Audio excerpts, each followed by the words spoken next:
ಗಜೇಂದ್ರಗಢದಲ್ಲಿ ರಾತ್ರಿ ಕನ್ನ ಕಳವು ಪತ್ತೆ.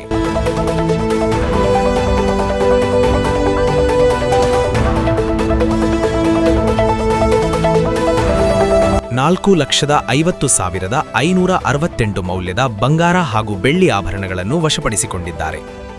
ಫೆಬ್ರವರಿ 17ರ ರಾತ್ರಿ ನಡೆದ ಕಳವು ಸಂಬಂಧ ಗಜೇಂದ್ರಗಢ ಪೊಲೀಸ್ ಠಾಣೆಯಲ್ಲಿ ಪ್ರಕರಣ ದಾಖಲಾಗಿತ್ತು.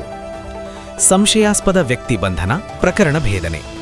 ಫೆಬ್ರವರಿ 23ರಂದು ಕುಷ್ಟಗಿ ಸಮೀಪ ರಾಷ್ಟ್ರೀಯ ಹೆದ್ದಾರಿಯಲ್ಲಿ ಸಂಶಯಾಸ್ಪದವಾಗಿ ತಿರುಗಾಡುತ್ತಿದ್ದ ನಾಗರಾಜ ಎಂಬಾತನನ್ನು ಪೊಲೀಸರು ವಶಕ್ಕೆ ಪಡೆದು ವಿಚಾರಣೆ ನಡೆಸಿದಾಗ ಕಳವು ಪ್ರಕರಣ ಬಯಲಾಗಿದೆ. ಆತನ ಮಾಹಿತಿ ಮೇರೆಗೆ ದೇವದುರ್ಗ ತಾಲೂಕಿನ ಗಲಗ ಗ್ರಾಮದಲ್ಲಿ ಶಿವಮ್ಮ ಮತ್ತು ಬಸಮ್ಮ ಎಂಬ ಇಬ್ಬರು ಮಹಿಳೆಯರನ್ನು ಬಂಧಿಸಲಾಗಿದೆ.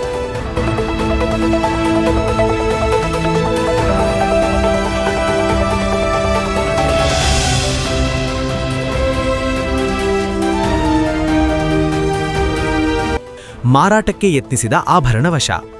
ಕಳವು ಮಾಡಿದ ಆಭರಣಗಳನ್ನು ಮಾರಾಟ ಮಾಡಲು ಯತ್ನಿಸುತ್ತಿದ್ದಾಗಲೇ ಪೊಲೀಸರು ಜಾಲ ಬೀಸಿ ಆರೋಪಿಗಳನ್ನು ಬಂಧಿಸಿದ್ದಾರೆ. ಹಳೆ ಪ್ರಕರಣಗಳಲ್ಲೂ ತೊಡಗಿದ್ದ ಆರೋಪಿ. ಮುಖ್ಯ ಆರೋಪಿ ನಾಗರಾಜ ವಿರುದ್ಧ ವಿವಿಧ ಜಿಲ್ಲೆಗಳಲ್ಲಿ ಅನೇಕ ಕನ್ನ ಕಳವು ಪ್ರಕರಣಗಳು ದಾಖಲಾಗಿರುವುದು ತನಿಖೆಯಲ್ಲಿ ಬೆಳಕಿಗೆ ಬಂದಿದೆ. ಪೊಲೀಸರ ಕಾರ್ಯಕ್ಕೆ ಎಸ್ಪಿ ಶ್ಲಾಘನೆ.